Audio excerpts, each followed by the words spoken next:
How to fix Android file manager. Now, by fixing Android file manager depends upon which Android and which file manager, especially what kind of issue that you're facing within that file manager. All Android devices comes shipped with their own file manager app. In this case, OnePlus has their own file manager, Samsung has their own, Google has their own called My Files, and all of the other file manager.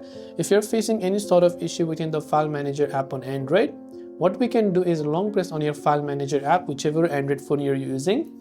Then tap on the I button to come to app info. This setting will be found on any Android device. Then of course you want to go to storage usage, clear the cache files and clear the data of the file manager.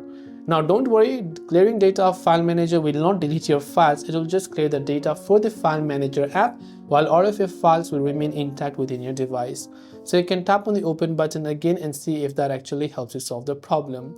If you have your company's own app store like Samsung has their own Galaxy Store, try to look for update for that file manager.